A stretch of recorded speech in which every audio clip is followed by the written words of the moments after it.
మంచు కురిసే రాత్రి. ఆకాశం నుండి కురుస్తున్న మంచు రజను భూమిని తెల్లటి శవస్త్రంలా కప్పేసింది. ఊరి చివర రైల్వే ట్రాక్ పక్కన ఉన్న తుని పిచ్చుక గుడిసే గాలికి టపటపా అని కొట్టుకుంటుంది. ఒక పాత తుప్పు పట్టిన ఇనుప మంచం మీద తుని తన కూతురు బుజ్జిని హత్తుకుని పడుకుంది. వాళ్లకున్నది ఒకటే ఒక చిరిగిన దుప్పటి. కింద నేల మీద బంటి కుక్క వణుకుతూ తన తోకను కడుపులో ముడుచుకుపోయింది. తుని పళ్ళు గటగటలాడిస్తూ వణుకుతున్న గొంతుతో, బుజ్జి లే తల్లి, కోడెప్పుడో కూసింది. ఈ చలిగాలి నా ఎముకల్లోకి దూరిపోతుంది. బయట అడుగు పెట్టాలంటేనే ప్రాణం పొయ్యేలా ఉంది. కాని తప్పదు కదా. ఆ చిచ్చు అత్త వాళ్ళ ఇంటికెళ్ళి గిన్నెలు తోమకపోతే ఈరోజు నీ కడుపులో గంజి కూడా పడదు తల్లి. మన పేదరికం ఈ మంచు కంటే భయంకరమైనది బుజ్జి. బుజ్జి చలికి ముడుచుకుపోయి కళ్ళు తెరవలేక, అమ్మా బయటంటే తెల్లగా ఉంది, దారి కూడా కనిపిస్తలేదు, గాలి కత్తిలా నా ఒంటిని కోస్తుండమ్మా. అసలు ఆ దేవుడికి మన మీద ఎందుకింత కోపం? ఉన్న వాళ్ళకి వెచ్చని బంగ్లాలిచ్చి మనకి చెరిగిన గూడు ఎందుకిచ్చాడు? బంటిని చూడమ్మా, అది కూడా మంచులో మునిగిపోయిన బొమ్మలా ఉంది. దీనికి కనీసం ఒక పాత గొంగలి కూడా లేదు. బంటి నెమ్మదిగా లేచి బుజ్జి చేతిని నాకుతుంది. దాని కళ్ళల్లో ఏదో తెలియని వేదన కనిపిస్తోంది. ఏ బంటిక, నాకు నీ లాలాజనం తగ్గితే నాకింకా చలేస్తుంది. నువ్వు ఐస్ క్రీమ్ లా ఉన్నావు. కాసేపాకు, అమ్మ ఎండుటాకులతో మంట పెట్టుంది. అప్పుడు ముగ్గురం కాచుకుందాం. అమ్మ, ఆ పుల్లలు కూడా తడిచిపోయాయి కదా, మంట వెలుగుతుందా? తుని దగ్గుతూ వణికిపోతూ, ప్రయత్నిస్తాను తల్లి. ఇదిగో ఈ 4 ఎండు పుల్లలే మనకి దిక్కు. దేవుడా, ఉన్న వాళ్ళకి ఇంద్రభవనాలిచ్చావు, మాలాంటి పేదవాళ్ళకి ఈ చిల్లుల గూడు, ఈ ఇనుప చలి ఇచ్చావా? మా ప్రాణాలు తీసేస్తేనే నీకు తృప్తిగా ఉంటుందా నాయనా? ఈ రాత్రి ఎలా గడుస్తుందో ఆ భగవంతునికే తెలుసు. అమ్మా నువ్వేడవకు, నువ్వేడిస్తే నాకింకా చలేస్తుంది. ఆ పుల్లలు వెలిగించు, నేను బంటిని హత్తుకుని కూర్చుంటాను. బంటి, నువ్వు కదలకమ్మా, నీ వేడి నాకు కావాలి. తుని పుచ్చి కలిసి చిచ్చుకాకి పెద్ద బంగళాకు చేరుకున్నారు. లోపల హీటర్లు ఉండడం వల్ల ఇల్లంతా వెచ్చగా ఉంది. చిచ్చు సోఫాలో కూర్చొని వేడి వేడి బాదం పాలు తాగుతోంది. ఏంటతోనే గడియారం చూసావా? 8 కావస్తోంది. ఇంకా అడుగులే పడడం లేదా? నా కొడుకు చిన్ను పట్నం నుండి వచ్చాడు. వాడికి శుచి శుభ్రం చాలా ముఖ్యం. గిన్నెలు చూడు, కొండల పేరుకుపోయాయి. చలి అని సాకులు చెబితే కుదరదు, పని చెయ్యాల్సిందే. ఆ నీళ్లు కావాలంటే కొంచెం వేడి చేసుకో, అంతేగాని గ్యాస్ మాత్రం వేస్ట్ చేయకు. తుని నీరసంగా వణుకుతున్న చేతులతో గిన్నెలు పట్టుకుంటూ, క్షమించి చిచ్చు, గుడిసె నుండి బయటికి రావడమే పెద్ద యుద్ధంలా అయింది. దారిలో మంచు వల్ల కళ్ళు కూడా కనిపించడం లేదు. ఈ నీళ్లు ఐస్ గడ్డల్లా ఉన్నాయి చిచ్చు, చేతులు మొద్దుబారిపోతున్నాయి. చిన్ను స్టైల్గా పట్టుబట్టలు వేసుకుని లోపలికొస్తూ, అమ్మో, ఈ తుని అంటే ఎప్పుడూ ఇంతే. పాతకాలపు మనుషులు చలి అంటారు, వాన అంటారు. మా పట్నంలో అయితే డిష్ వాషర్లు ఉంటాయి తెలుసా? ఇలా బటన్ నొక్కగానే గిన్నెలు మెరిసిపోతాయి. వీళ్ళకి మాత్రం ఆ చలి నీళ్ళల్లో చేతులు పెట్టడం తోమడం అలవాటే కదా. అయినా ఈ ఆంటీ ముఖం చెడు, మంచులో తడిసిన కాకిలా ఉంది. బుజ్జి బయట గేటు దగ్గర బంటితో నిలబడి తట్టుకోలేక, ఓయ్ చినుకా, పట్నంలో డిష్ వాషర్లుంటే మరి ఇక్కడెందుకు ఊడిపడ్డావురా? నీ ముఖం చూడు, ఆ పట్టుబట్టల్లో తోడిన ఎలుకలో ఉన్నావు. మా అమ్మ ప్రాణం పోతుంటే నీకు పట్నం కబుర్లు కావాలా? మీ అమ్మని ఆ డిష్ వాషర్లో పెట్టి రుద్దించుకో, అప్పుడైనా ఆమె మనసులో ఉన్న మురికి పోతుండేమో. మా అమ్మతో మీ గిన్నెల వల్లే నువ్వు తిని అంత లావయ్యావు, అది మర్చిపోకు. నోరుమై బుజ్జి, అడుక్కు తినే బతుకు మీది. మాకే నీతులు చెబుతావా? ఆ కుక్కని ఆ గేటు బయట ఉంచమని చెప్పాను కదా. నా ఖరీదైన టైల్స్ మీద అది కాలు పెడితే మైల పడిపోతుంది. నీ గొంతు కంటే ఈ చలికాలే నయం. నోరుమయ్యవే బుజ్జి, అడుక్కునే బతుకు మీది. మాకే నీతులు చెబుతావా? ఆ కుక్కని ఆ గేటు బయట ఉంచమని చెప్పాను కదా. నా ఖరీదైన టైల్స్ మీద అది కాలు పెడితే మైల పడిపోతుంది. నీ గొంతు కంటే ఈ చలిగాలే నయం. భయపడుకు చిచ్చు అట్ట, నీ టైల్స్ అది కొరకదు. దానికి కూడా టైల్స్ అది ఎంత గట్టిగా ఉంటాయో, తింటే పళ్ళు ఊడిపోతాయని. నీ కల్తీ మనసు కంటే మా బంటి పాదాలు శుభ్రంగా ఉంటాయి. నీ టైల్స్ మీద కన్నా మా అమ్మ తోమిన గిన్నెల మీద నీకు ఎక్కువ గౌరవం ఉండాలి, ఎందుకంటే అవి నీ కడుపు నింపుతున్నాయి. తుని చిచ్చు ఇంట్లో పని ముగించుకుని మొద్దుబారిన చేతులతో చోటు ఇంటికెళ్ళింది. అక్కడ చోటు తన కొడుకు బన్నుకి కొత్తగా కొన్న విదేశీ స్వెటర్ చూపిస్తూ మురిసిపోతుంది. బన్ను ఆ స్వెటర్ వేసుకుని మిడిసి పడుతున్నాడు. రాతుని, చూసావా మా బన్ను స్వెటర్? ఇది పక్క ఊరి పెద్ద షాపులో 5,000 పెట్టి మరీ కొన్నాను. దీని దారం కూడా చాలా సాఫ్ట్ గా ఉంటుంది. నీ కూతురు మాత్రం ఆ చిరిగిన గొంగలు కప్పుకొని తిరుగుతోంది. చూడ్డానికి ఎంత దరిద్రంగా ఉందో. పండగ పూట కూడా ఇలాగే తిరుగుతారా? చూడబుజ్జే, ఇది వేసుకుంటే అసలు చలన్న మాటే ఉండదు. లోపల థర్మోవేర్ కూడా ఉంది. నువ్వు మాత్రం ఆ పాత ముతక గొంగలిలో చూడటానికి black and white cinema villain లా ఉన్నావు. నీ గొంగలి వాసన ఇక్కడి దాకా వస్తుంది. అవునరా పనుక, నీ స్వెటర్ 5,000 ఉండొచ్చేమో కానీ నీ తెలివితేటలు మాత్రం 5 పైసలు కూడా ఉండవు.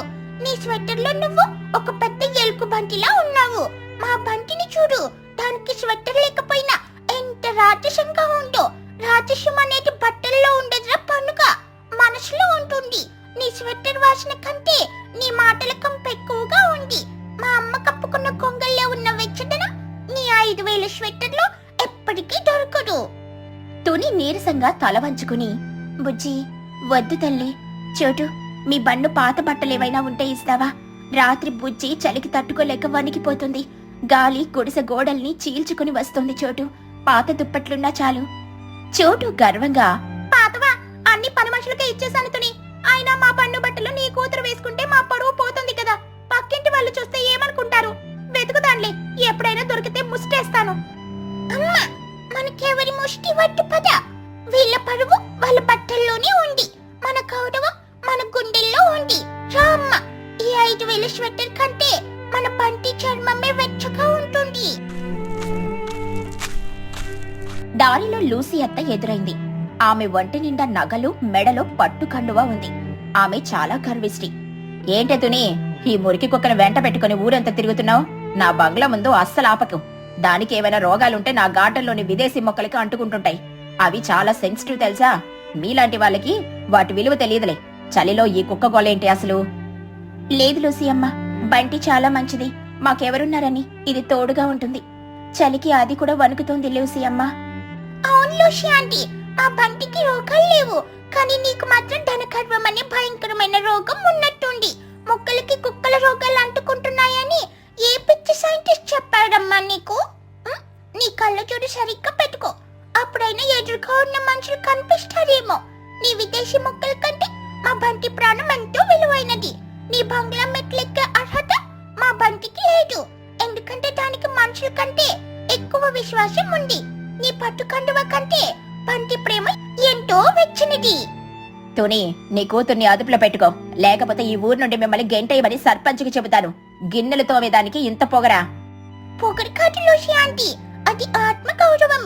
గిన్నెలు తోమితే చేతులు మురికవుతాయి, కానీ నీలాంటి మాటలు మాట్లాడితే మనసు మురికవుతుంది. పదమ్మ, ఇక్కడే ఉంటే మనకి కూడా ఆ రోగం అంటుకుంటుంది. చీకటి పడింది. మంచు ఉధృతి పెరిగింది. గాలి హుయ్యి హుయ్యి అని భయంకరంగా వీస్తూ చెట్ల కొమ్మలను విరక్కొడుతోంది. తుని వణుకుతూ మెల్లగా అడుగులేస్తోంది. ఆమె ఒంట్లో సత్తువ అయిపోయింది. ఆకలి చలి కలిసి ఆమెను పిండేస్తున్నాయి. కుహు దారిలో ఎదురై చేతిలో లాంతరుతో, తునే ఇంకా బయట ఉన్నారా? దారి అస్సలు కనిపించడం లేదు. కాలువ గట్టు జారుతోంది. మంచం విపరీతంగా కురుస్తుంది. ఎదుగో ఈ చిన్న లాంతరు తీసుకెళ్ళు. నా దగ్గర కొంచెం వేడి గంజుంది. బుజ్జిగివ్వు. జాగ్రత్తగా వెళ్ళండి. తుని కళ్ళల్లో నీళ్లతో, ధన్యవాదాలు కుహు. ఈ లోకంలో ఇంకా నీలాంటి వాళ్ళు ఉన్నారని మాకు అర్థమవుతుంది. ఈ రాత్రి గడిస్తే చాలు. నా బిడ్డ కోసం నేను బ్రతకాలి. థ్యాంక్స్ కుహు ఆంటీ. ఈ చలిలో నీలాంతరు వెలుగు మాకు దారి చూపిస్తోంది. పంటి చూడు, కుహు ఆంటీ ఎంత మంచిదో. నడుస్తూ ఉండగా దట్టమైన మంచు వల్ల బుజ్జికి దారి కనిపించక కాలు జారి కాలువ వైపు పడబోయింది. అకస్మాత్తుగా బంటి గట్టిగా మొరిగి బుజ్జి గౌనుని వేళ్లతో పట్టుకుని వెనక్కి లాగింది. బుజ్జి భయంతో వణుకుతూ బంటిని హత్తుకుని, అమ్మో థ్యాంక్స్ బంటి, నువ్వే లేకపోతే నేను ఆ చలి నీళ్ళల్లో పడిపోయేదాన్ని. అమ్మ చూసావా, ఆ కోట్లోని ధనవంతుల కంటే మన బంటి ఎంతో మేలు. అది మన ప్రాణాలు కాపాడుతుంది. మన కష్టం దానికి కూడా తెలుసమ్మా. బంటి, నువ్వు లేకపోతే నేను ఈ రోజు చనిపోయేదాన్ని. తుని ఏడుస్తూ బంటిని నిమురుతూ, అవును పుచ్చి, నోరున్న మనుషులు మనల్ని తిడుతున్నారు కానీ మూగ జీవులే మన కష్టాన్ని పంచుకుంటున్నాయి. ఈ లోకంలో మానవత్వం చచ్చిపోయింది తల్లి. కేవలం జంతువుల్లోనే మిగిలింది. పద తల్లి, త్వరగా గుడిసెకి చేరుకుందాం. ముగ్గురు అతి కష్టం మీద గుడిసెకి చేరుకున్నారు. లోపల గాలి చొరబడి అంతా ఐస్ ముక్కలా ఉంది. తుని దగ్గుతూ వణికిపోతూ తన దగ్గరున్న పాత దుప్పట్లు, చిరిగిన బట్టలు అన్నీ తీసి బుజ్జికి కప్పింది. ఆమె చేతులు చలికి నీలం రంగులోకి మారిపోయాయి. అమ్మా మరి నీ దగ్గర ఏం లేదు కదా, నీ చేతులు చూడమ్మా కట్టుకుపోయాయి. నువ్వు కూడా ఇట్రా అమ్మా, మనం ముగ్గురం హత్తుకుని పడుకుంటే కొంచెం వేడిగా ఉంటుంది. బంతిని కూడా మట్టిలో పెట్టుకున్నాము. తుని బలవంతంగా నవ్వుతూ దగ్గుతూ, నాకేం కాదులే తల్లి, నా చర్మం గట్టిది, నువ్వు పడుకో, రేపొద్దున్నే లేచి మళ్ళీ పనికి వెళ్ళాలి కదా. నువ్వు బాగా చదువుకుంటే మనకి కష్టాలే తప్పుతాయి. ఆ చిచ్చు అత్త బంగ్లా కంటే పెద్ద ఇల్లు నువ్వే కట్టాలి. అప్పుడు మన బంటికి కూడా ఒక గదిద్దాం. రా బంటి, నువ్వు కూడా ఇట్రా. అమ్మా రేపైనా ఈ మంచు కురవడం ఆగుతుందా, ఎండొస్తుందా? మన కష్టాలు ఎప్పుడు కరుగుతాయి? ఆ ధనవంతుల మనుషులు ఎప్పుడు కరుగుతాయమ్మా? తుని కళ్ళల్లో నీళ్లతో బుజ్జి తల నిమురుతూ, వస్తుంది బుజ్జి, మనలాంటి వాళ్ళ జీవితాల్లో కూడా ఏదో ఒక రోజు వెలుగొస్తుంది. అప్పటి వరకు ఈ కటిక చలిని భరించాల్సింది. దేవుడు మనల్ని చూస్తున్నాడో లేదో కాని మన మధ్య ఉన్న ఈ ప్రేమి మనల్ని కాపాడుతుంది. నిద్రపో తల్లి, రేపటి సూర్యుడు మన కోసం కొత్త ఆశని తెస్తాడు. బంటి బుజ్జి కాళ్ళ దగ్గర ముడుచుకొని తన వేడిని వారికి ఇవ్వడానికని ప్రయత్నిస్తోంది. బయట మంచు నిశ్శబ్దంగా కురుస్తూనే ఉంది. ఆ చిరిగిన గుడిసెలో 3 జీవాలు ఒకరినొకరు అల్లుకుపోయి రేపటి సూర్యోదయం కోసం నిరీక్షిస్తున్నాయి. వారి ఆకలి కంటే లోకం చూపే వివక్షే వారిని ఎక్కువగా బాధిస్తుంది. మంచు కురుస్తున్నా వారి మధ్య ఉన్న ప్రేమ మాత్రం చావనేలేదు. బుజ్జి నిద్రలో గొనుకుతూ, బంటి నువ్వెక్కడికి వెళ్ళకూడదు. ఈ కథలోని నీతేంటంటే, డబ్బున్న వాళ్ళకి మనసుండకపోవచ్చు కాని పేదరికంలో ఉన్న ప్రేమ ఐక్యమత్యం ఉంటే ఎలాంటి కష్టాలైనా తట్టుకోవచ్చు. మానవత్వం అనేది అంతస్తుల్లో ఉండదు, అది మనసులో ఉంటుంది. విశ్వాసమున్న జంతువు కంటే స్వార్థమున్న మనిషి ప్రమాదకరం. పక్షుల ఫుడ్ ఛాలెంజ్. పక్షుల గ్రామంలో ఈసారి వాతావరణం కొంచెం వెరైటీగా ఉంది. ఎప్పుడు వంటింట్లో గరిటెలు తిప్పే మన తల్లులు తుని పిచ్చుక, చోటు చిలుక, చిచ్చుకాకి ఈసారి గరిటెలు పక్కన పడేసి గొంతులు సవరించుకుంటున్నారు. వండడం కాదు, తినడమే అసలైన టాలెంట్ అని డిసైడ్ అయ్యారు. సాయంత్రం 5 గంటలు.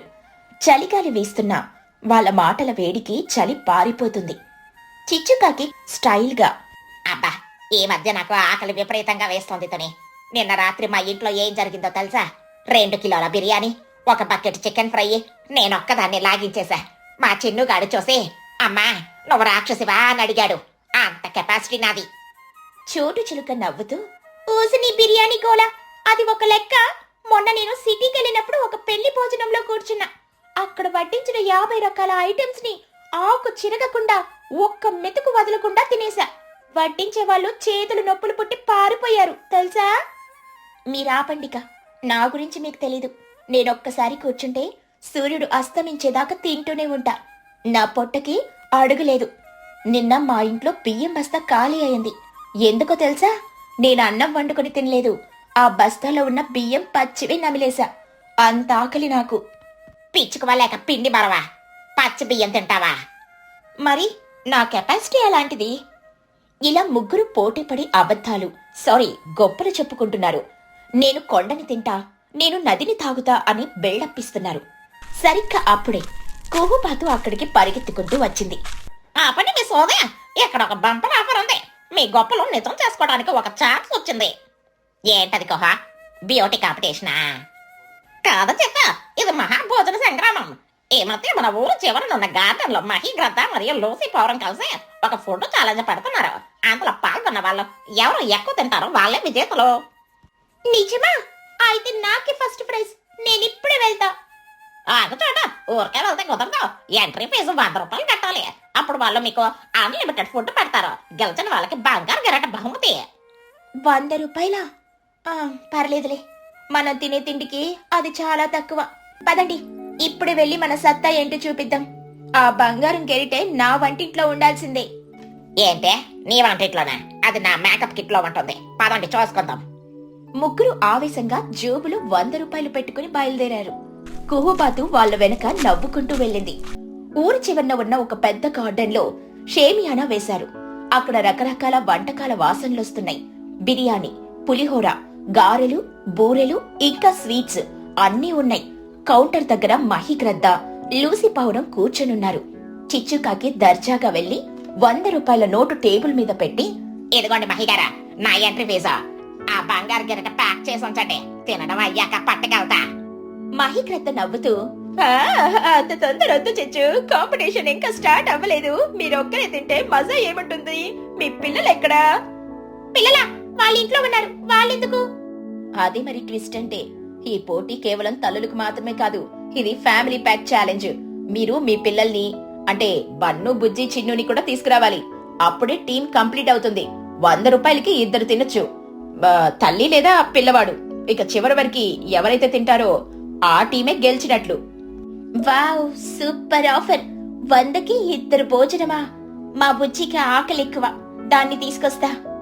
అమ్మో, మా బన్నుగాన్ని తీసుకురావాలా? వాడొస్తే ఆ గిన్నెలు కూడా మిగలవు. సరే, వాడు అదృష్టం బాగుంది, వెళ్ళి పిలుచుకుని వస్తా. ముగ్గురు పరిగెత్తుకుంటూ వెళ్లి తమ పిల్లల్ని లాక్కొచ్చారు. బన్నుగాడు నిద్రలో ఉన్నవాడు. ఫుడ్ అనగానే నిద్ర లేచి పరిగెత్తుకుంటూ వచ్చాడు. పోటీ ప్రారంభం. మొదటి రౌండ్.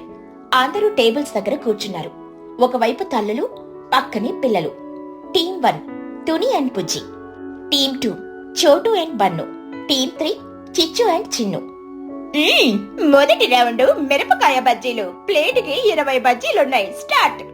చిచ్చుకాకి బజ్జీని చూసి భయపడుతూ, అమ్మా, ఆయిల్ ఫుడ్ ఇది తింటే నా మొహం జిడ్డుగా అయిపోతుంది. ఒరే చిన్నగా, నువ్వు తినరా. నాకొద్దు మమ్మీ, నాకు కారం పడదు.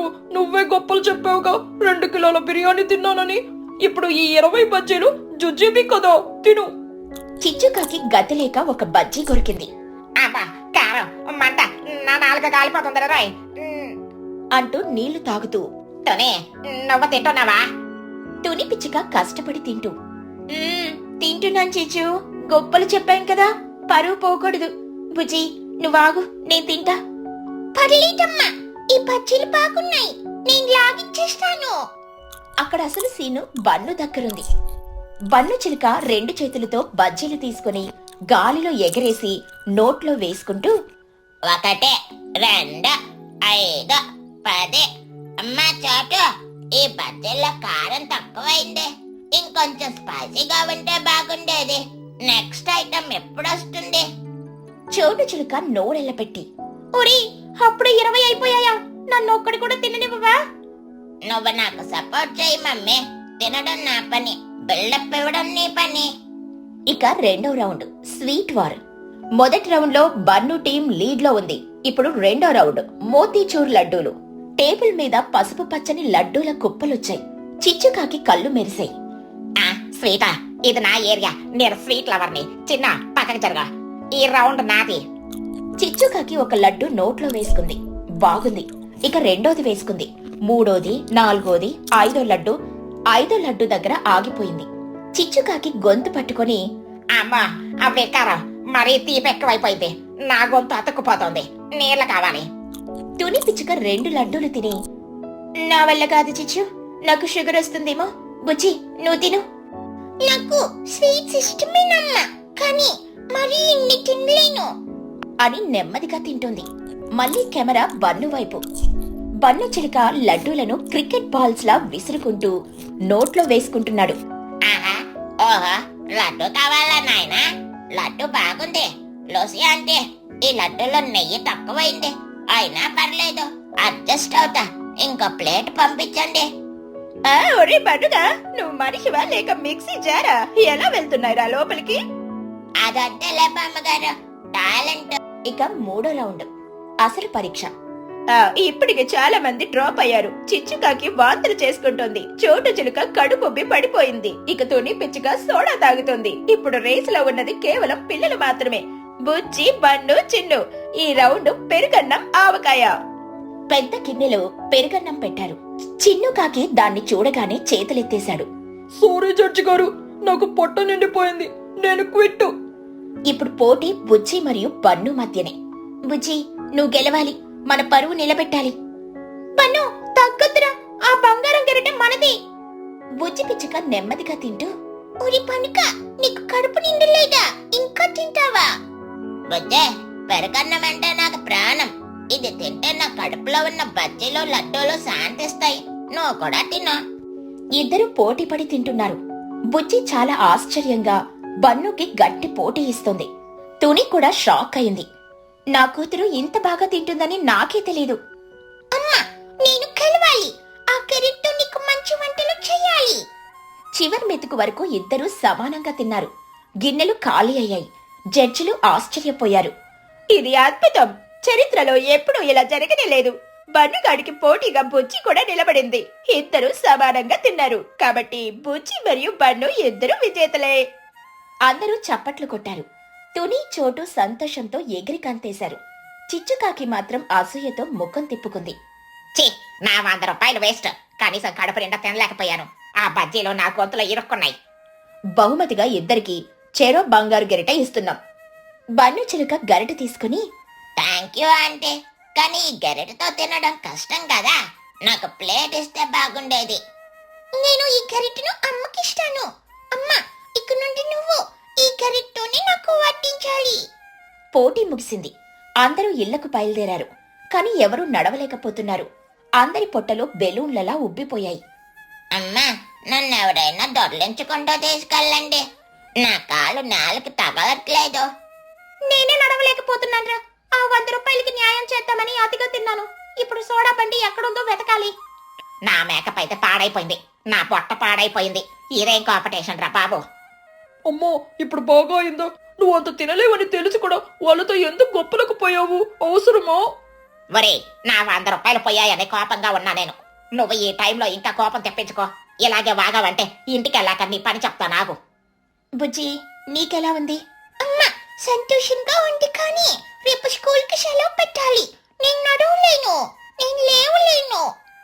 అందరూ నవ్వుకుంటూ పొట్టలు పట్టుకుని దొర్లుకుంటూ ఇళ్లకు వెళ్లారు.